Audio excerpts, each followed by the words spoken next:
Okay, so I'm going to begin the class about Jeremiah, and as I mentioned, this is a class that's based very much on a book that's only available in Hebrew right now by Rabbi Binyamin Lau, who's a rabbi in Israel, very very popular, but also controversial in a lot of ways. And he wrote this book with an eye towards teaching people how important Jeremiah is as a prophet, and he introduces it by talking about what it means to be a prophet. Right? Prophets are not the people who follow the path that everybody else is following, meaning if all the advisors are lining up in a row to tell the government to do something, then there's probably something wrong. Something's missing with what's going on. Right? The prophet has to say what's true, even if it goes against the presumed knowledge, the presumed way of doing things, against the common wisdom. And the other thing that Rabbi Lau points out is that even though his role is to criticize, brutally criticize the Jewish people, his love for the Jewish people, has to be absolute. Meaning, he's chastising out of love, not out of desire to criticize.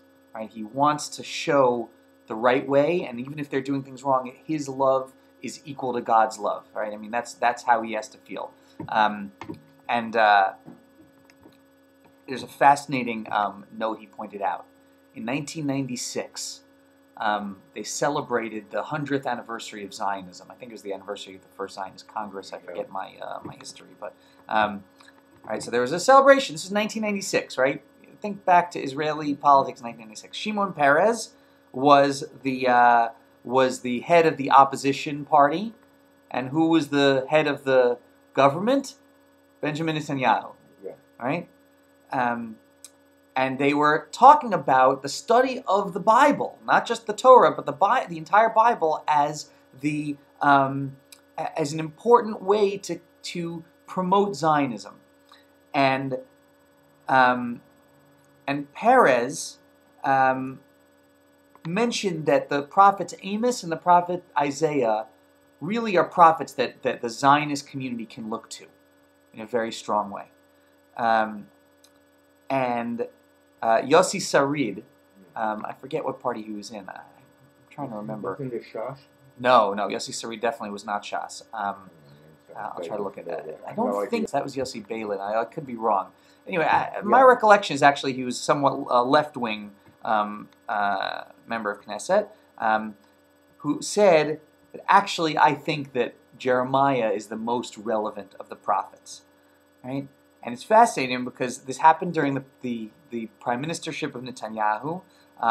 It happened after the opening of the Kotel tunnels, the Western Wall tunnels, which caused a big, to-do. It happened after Saddam Hussein kind of started getting back into power, and it's and interestingly enough, the Taliban took over in Afghanistan in that year.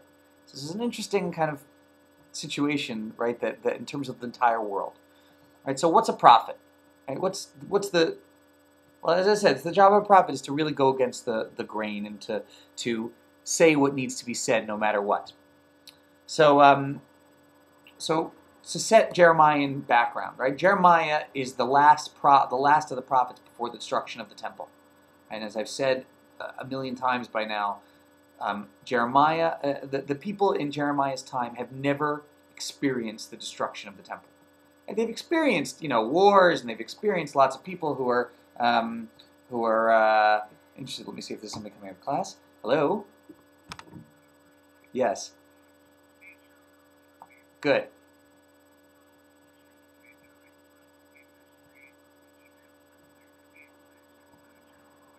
Yes, it's here. It's I've begun.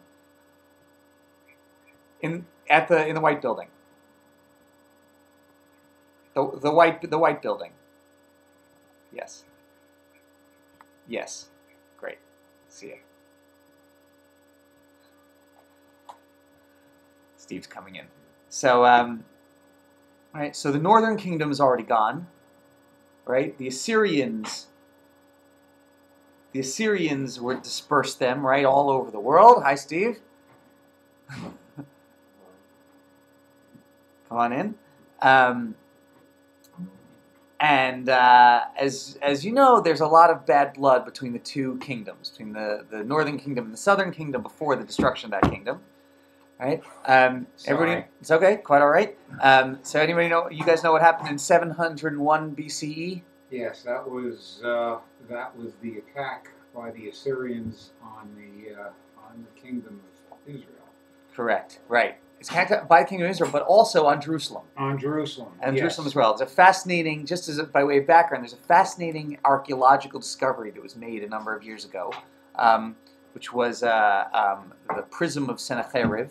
Mm-hmm. Right. Sennacherib is the Assyrian king of the time. Right. And he goes through all of these different towns and cities that he's conquered, and he uses the same words every time. He says, "I besieged, I conquered, I carried out their spoil." Right? And in Jerusalem, he writes about Jerusalem. He attacked Jerusalem. He says, "In Jerusalem, I held it like a caged bird." Mm-hmm. Every time, over and over again, the same right. adjectives, right? And he comes to Jerusalem, he held it like a caged bird. Now, what happens according to the Tanakh? I believe there was a miracle happened overnight, and I forgot if there was a plague, but like 100,000, 125,000. I mean, the Assyrian aren't right. Perished or something like that.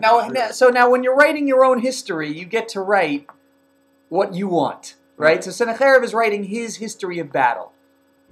Okay? So when he writes that, he writes, "I held it like a caged bird." But there's something fascinating about the difference there, right? But again, this is just background, but it's important to remember, right? A complete miracle, right? Hezekiah is the king. Assyria has surrounded, besieged Jerusalem, and Jerusalem is saved, right? By a miracle, okay? And again, we have at least some confirmation that something incredible happened in that year at that time. Okay, so that's Hezekiah, right? What happens after Hezekiah? Who are the next kings after Hezekiah? Right, Chizkiyahu, Menashe. All right, you got a list there. Right, got a list. Menashe, who's Hezekiah's son, idol worship over and over again. Right. Right. The Talmud suggests actually that Menashe is viewed. I mean, the Tanakh seems to view him as a pretty bad, terrible guy. And he happened to have been, I think, the king that reigned the longest, 55 years, right. I believe. Who's this? Menashe. Menashe was Hezekiah's son. Right? Yeah. And the Talmud has a suggestion. The Talmud wants to say that he's one of the three kings that has no share in the world to come. And he comes in a dream to one of the rabbis. And the rabbi, and he says, like, how can you call me that? How can you say that I don't have a share in the world to come? He says, what do you mean, how can you? And he starts teaching him laws that the rabbis didn't even know, right? He's a big Talmid Chacham, right? And he teaches them all these laws, and he says, and so the rabbi asks him, what do you do? Like, how can you be this big Talmid Chacham? Like, you're Menashe, the idol worshiper. Right. And he says, if you had been alive in my time, if you had been the king, you also would have been tempted. You also would have done exactly as I had done, right? Meaning the spirit of the air was so strong that it was impossible to resist. Whether, again, it's just fascinating to see how the rabbis view this. Right. Okay? His son, right? Menashe's son is Ammon. He reigns for a very, very short time, only a couple of years. Right. And in 640, Josiah, Yoshiyahu, becomes the king. The last good one. Well, so he's a fascinating guy, right? He's only 8 years old when he comes to power. In 627 BCE, Assyria falls altogether, and that's the beginning of Jeremiah's prophecy. Okay? And the king, Josiah, is trying to begin a lot of religious reforms, right? He's trying to bring people back to Torah. He's trying to bring people back to observance. He deals with trying to get Assyrian culture out of Judah. He also tries to reunite as best he can some of the tribes of Israel, right, of the 10 tribes. And that's the scene on which we get Jeremiah. Right? Jeremiah comes onto the scene in 627. Right? And that's, as far as we know, that's when he gets his first prophecy. Right? He's a Kohen. Right? He lives in a town called Anatot, which we'll talk about later on. He gets the news of Assyria's fall and the ascent of Bavel, and that's where we stand as we begin the book of Jeremiah. Okay, so everyone should have one way or the other. We'll start at the beginning. Right now, the other thing I want to say before we go on, again, as I said at the beginning, I'm following Rabbi Binyamin Lau and his understanding and interpretation of the book. Right, I think that's the text, and as I was talking to Steve about a few days ago, the book of Jeremiah is a problematic text. It's a problematic text because if you go through, and Steve and I found a couple of examples of it, the chronology is off. Meaning, over the course of the book, we know that Jeremiah prophesies during the time of three different kings: Josiah, Jehoiakim, and it's actually 5 of them. Sorry, 5 of them. Is it 5? Josiah, Yohayaz, Yoakim, Joachim, and Zedekiah. So there's okay. other. I mean, there's a question. Were demonic kings because some of them. Well, that's small. Part of the problem is that, according to many understandings, there's only 3 kings. Okay. And there's a change in the names, right? Meaning sometimes they were referred to by different names. Okay. Okay. But as we saw, if you go from chapter 1 and through the end, you'll find it starts out with King Josiah, and then you'll have King Zedekiah, and then you'll have King Jehoiakim later on, right? Which is totally out of order, right? We know that. That's plain and simple chronology of the text, right? There's something wrong. So Rabbi Lau has attempted to reconstruct the book based on the themes and the text.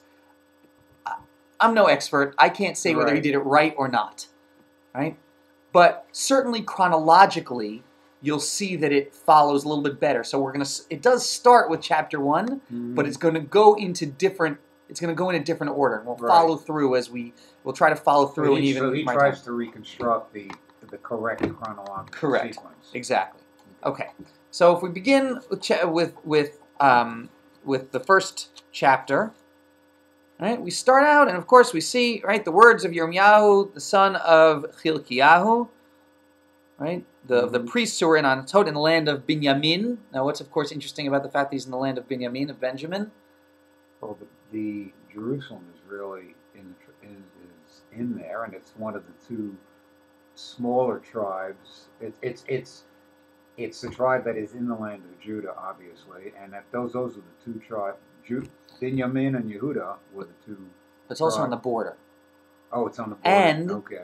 And what tribe does Saul come from? Binyamin, right? King Saul was held up by the northern kingdom, right? Meaning in a way that they wanted to follow his path as opposed to the Davidic line. Right.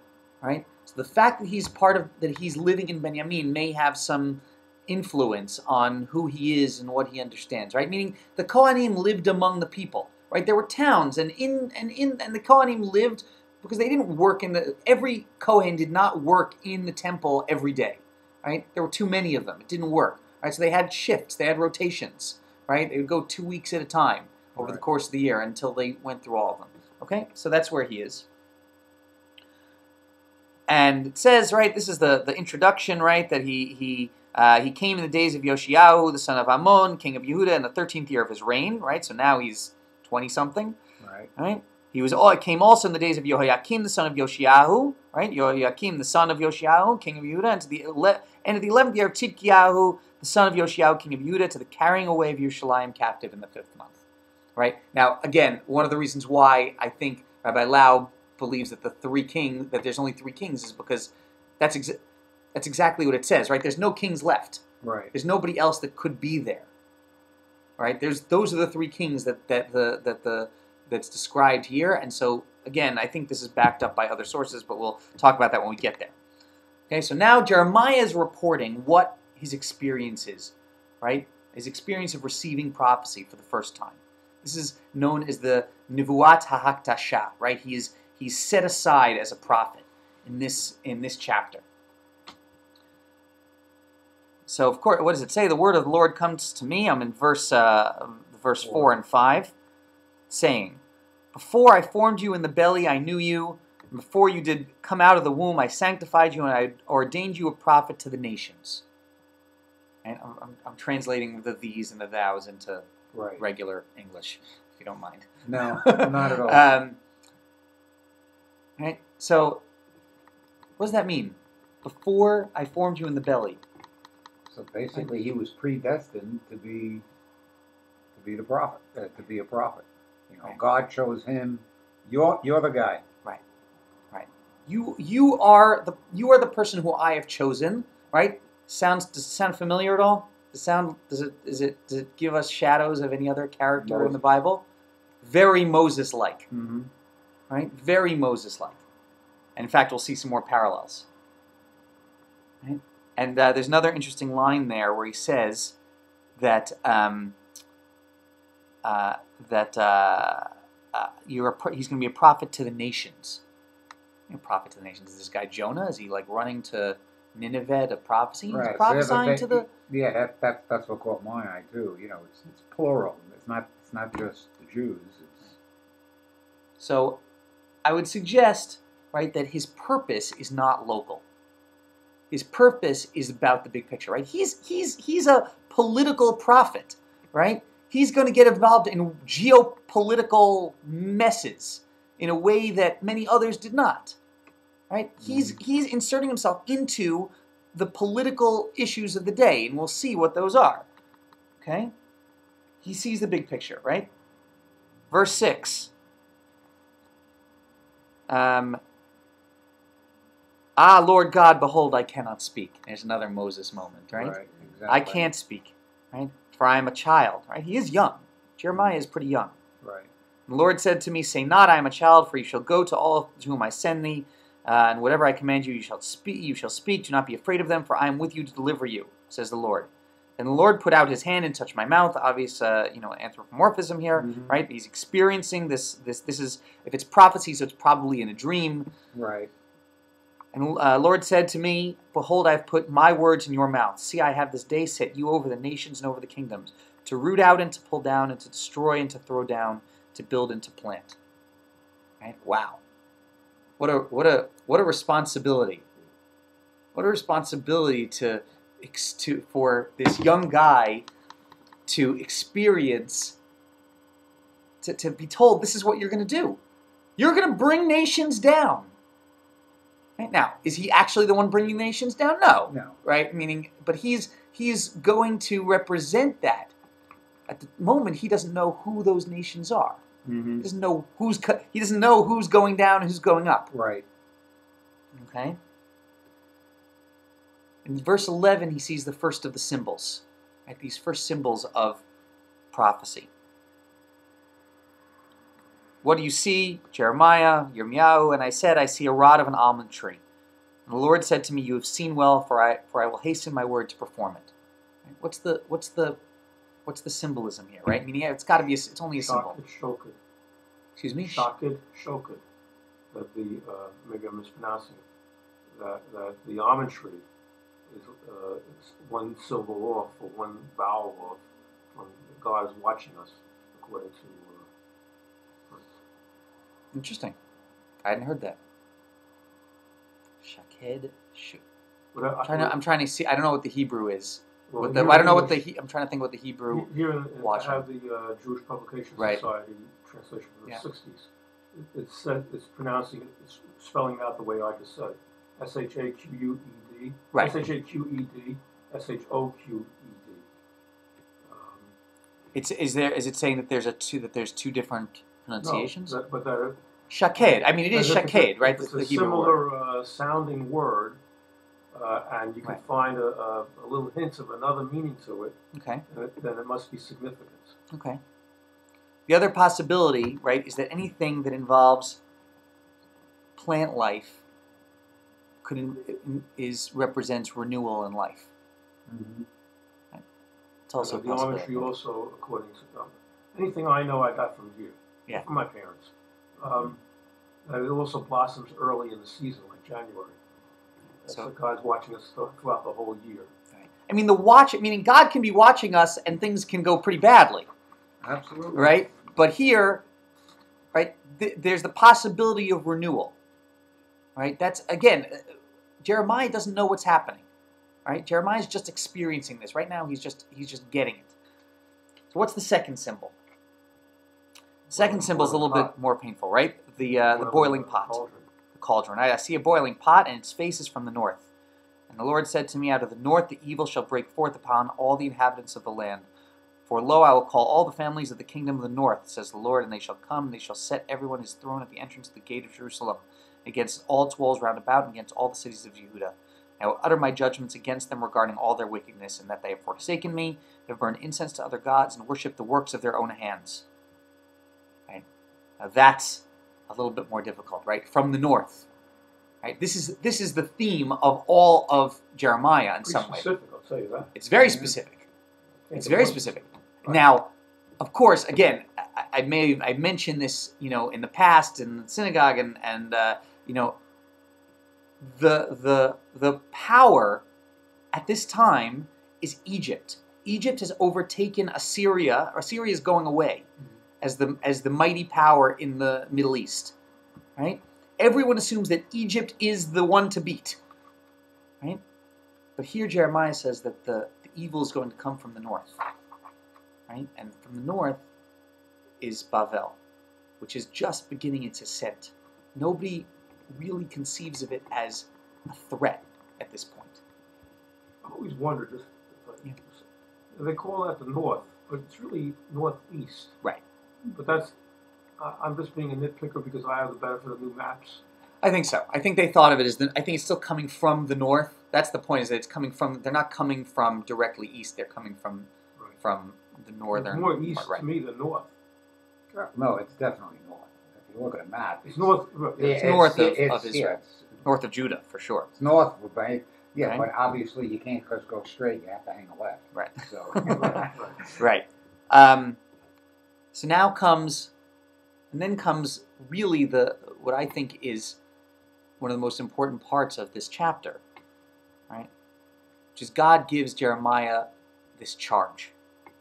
He says, "So you therefore gird up your loins and arise and speak to them all that I command you. Do not be dismayed of them, lest I dismay you before them. For behold, I have made you this day a fortified city and an iron pillar and walls of brass against the whole land, against the kings of Judah, against its princes, against its priests, against the people of the land. They shall fight against you, but they shall not prevail against you, for I am with you, says the Lord, to deliver you." Jeremiah is told right now that he is going to be up against his own people. Everybody. He's not going up against the evil people coming from the north. He's up against Judah. He's up against the priests. He's up against the kings. He's up against everybody.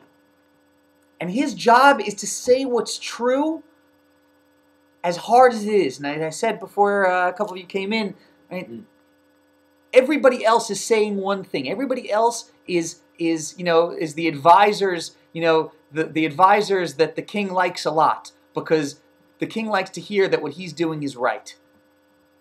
Not necessarily specifically in this case, but the advisor likes to hear, everything's great, right? What you're doing is terrific, king, Sure. Right? Kings love to hear that. Right? Government Leaders love to hear that. the old attaboy. And if everybody, he's surrounded by yes men, right? a pig situation. And Jeremiah has come to say it's not true.